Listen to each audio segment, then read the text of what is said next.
Hey, Rawhide fans, I'm Jill Guerin, and I sat down with Breckin Williams, who is spending the stay at home order in Missouri. As you can tell, this interview is starting out a little bit different than what it normally is with our FaceTime interviews. That's because I had some technical difficulties with Breckin during the interview, some Wi Fi connection issues. You'll hear Breckin for about the first 4 minutes while there's some photos being played and shown, but about 4 minutes and you'll finally see Breckin. I appreciate you watching these interviews and dealing with this technical difficulty. And as always, I want to start off the interview with saying thank you so much for speaking with me today, Breckin. What's up, Jill? It's good to see you. Yeah, thank you. So, first of all, how are you doing? Is your family good? Is everyone safe? Yeah, so far everybody's good. You know, it's hard to not have the freedom to just go see them whenever you want and stuff like that. But staying in touch every day, everyone's healthy, everyone's able to work and continue on with life as best we can right now. What are you doing to pass the time? You've been under a stay-at-home order for about 2 weeks, is that right?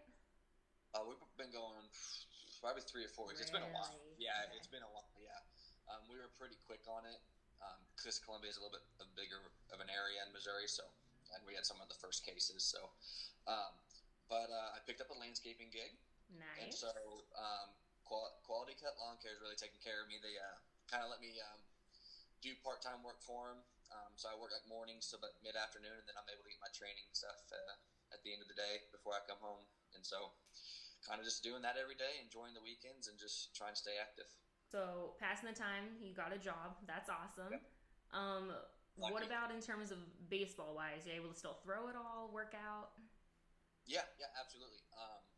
One good thing about the stay-at-home order is it forces you to be outside to do anything, and so just trying to take advantage of that. And there's a public high school that has a full turf field, so we do have to hop the fence to get in, but hop the fence and get in, get our throwing in, and running, whatever else we need there.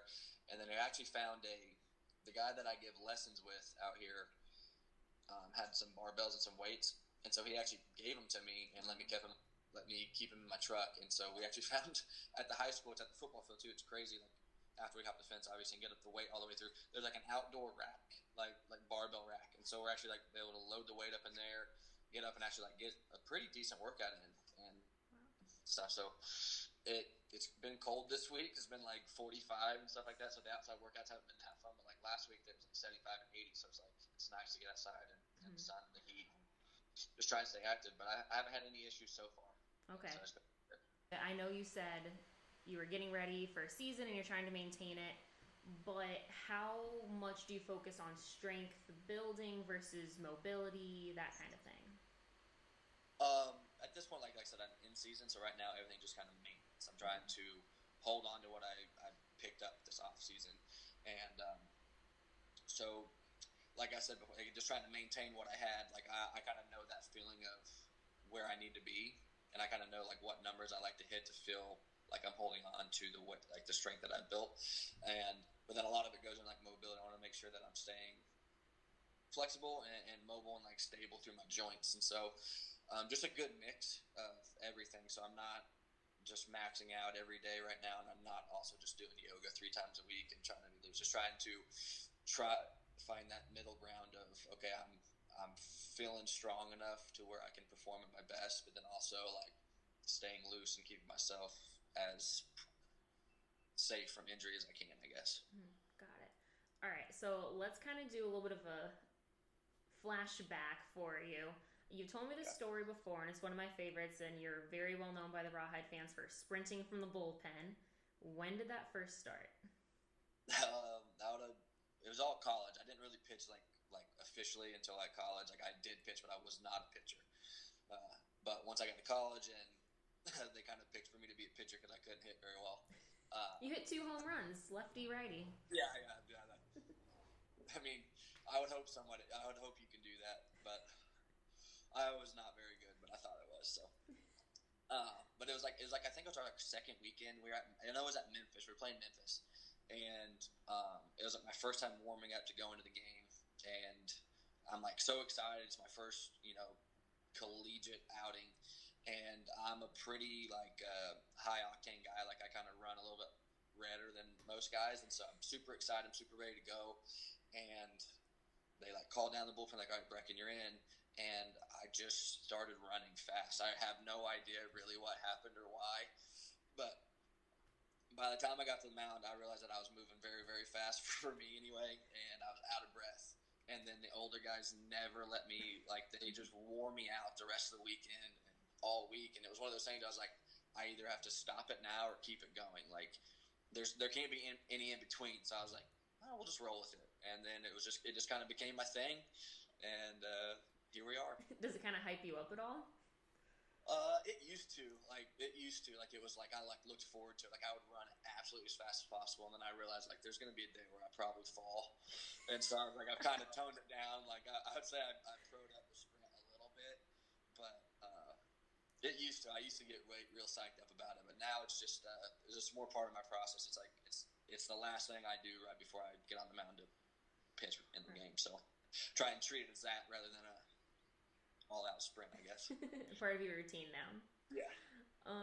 So one conversation I want to talk to you about is I interviewed Ryan Weiss 2 weeks ago, and he told me it was when Alec Thomas was up to bat in the championship game right before he hit the walk-off double, and you turned to him and said, this kid's going to be something special, and it's going to start right now. Do you remember that? Yeah. I probably said that a lot for the kid. He was my roommate, and so I called him the whole time.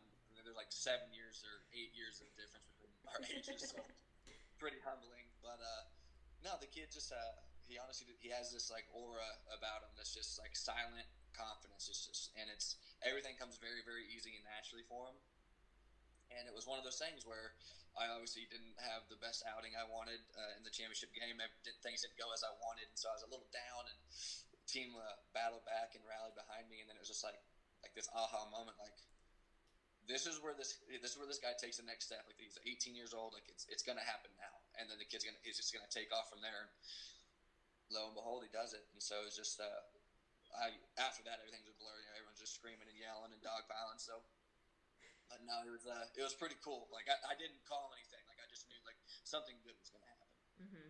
It was very almost like a movie how it happened. The two youngest guys on the team, Perdomo on first, Thomas up. It was something you hear out of a movie, basically, I feel like. Yeah, definitely. Like, and it was, like, perfect scenario. Like, we were going to win the game. Everything's going on track, and then it doesn't happen. My fault. And then it's a team, Breckin. It's a team effort.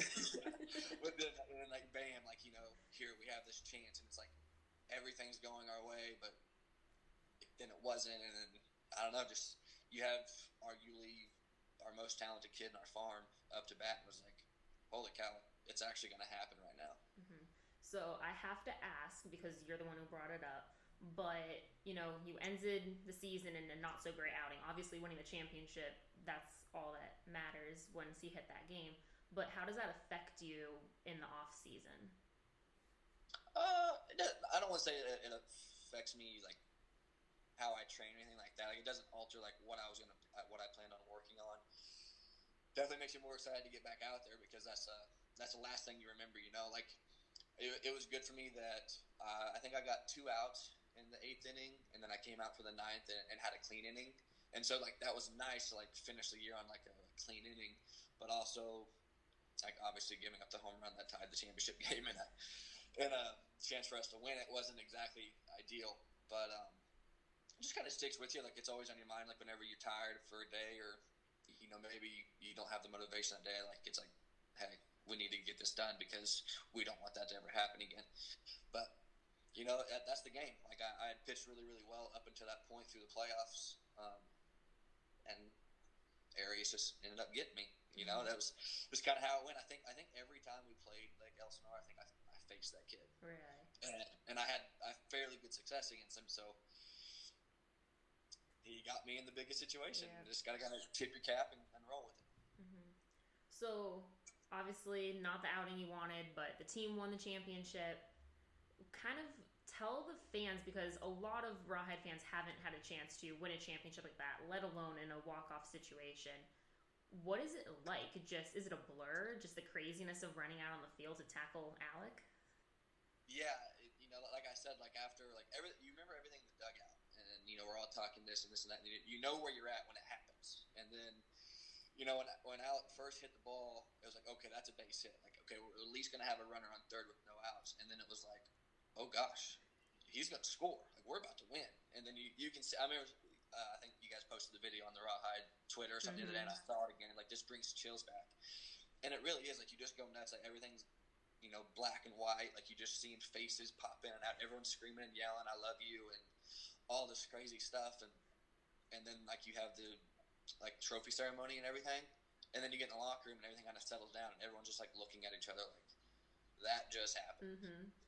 And I think it's just so cool to have the opportunity to do that, because like we're literally 2 levels away from the highest level of baseball in the entire world, and to win a championship is something like a lot of guys are never going to have the chance to even be in the playoffs. And so, I mean, it's amazing. Mm-hmm. Was that your first championship you've won ever? No, we won in Hillsborough in 2015. My first year getting drafted, and then my high school has a really good football program, so we won a couple state high school championships. Of course you did. Of course you're just a multi-athlete, Breck. Back in the day. All right, so how does this championship compare to the rest of them? This one was definitely, I think, the sweetest, for sure. Like I remember 2015, it was our first year of pro ball, and it was just like nothing could go wrong, But I think after having the handful of injuries and like setbacks that I've had to come back, and like I even missed the first one the last year, but then come back and like really like fit in with that whole group of guys. Like that's probably the closest team I ever played with, and to fit in with that group of guys so fast, and then play like having my role be a fairly important role to as my contribution to the team. There it is. It was special, and so I think it was definitely a sweet moment for me, having been through it, but then also just like kind of bouncing back and like getting healthy again was big for me. Mm-hmm.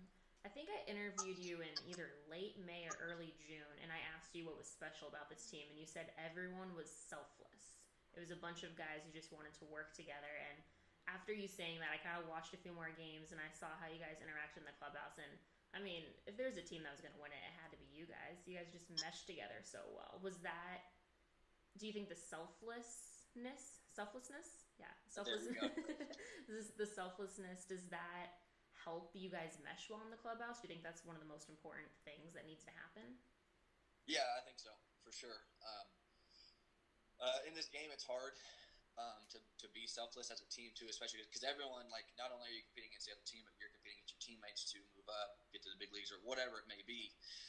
And so for a collective group of guys to come together and understand that like they wish the best for every person individually, while also like wanting to be the best they can be, is I think it's pretty rare. And I mean, just the bullpen, the dugout, like it didn't matter where you went. There's very little negativity. Like even on the few bad stretches we had or whatever, like there was never any like panic, like, oh, we'll figure it out. Like there was no ill will on anybody, or oh, he had a bad game. Like maybe we lose a game in the playoffs and guy has an error or pitcher doesn't do very well. There was no like attitude towards them for like you mess it up for us. It was more like, hey, we got you. Mm-hmm. And I think having that bond through the whole team was really, really big for us, and it showed. I think that teams don't win without that. So all right. So final question before I let you go, and I do appreciate you spending so much time with me. What are you looking forward to in 2020? Getting to step out on the baseball field. What are you looking forward to most? Playing again. One, just getting back out there. Just being healthy, really. Like just being appreciative of the game. Missed a lot of time throughout the years just for injury and stuff and parts of last year, but just getting back out there and being out there with the guys. Like, and this time, really, this whole quarantine thing and everything going on just really puts things in perspective. Like nothing lasts forever. Like, there's a lot of guys that aren't going to make the big leagues, and like this may be their last shot. Like maybe they don't get another one, or like we're all missing games that we're never going to get back. Like these, however many games we miss before the season starts, like none of the players that are playing today are going to get those games back. Right. And so, really, just excited to get out there and just enjoy myself. Not take it too seriously, but just work as hard as I can and be the best pitcher I can. But just enjoy the ride and just have fun with it. Awesome. Thanks, Breck. I appreciate you taking the time to speak with me and dealing with all my technical difficulties and everything. So, no problem. Tell Morgan. Yeah, good to see you too. Tell Morgan I said hi. I will.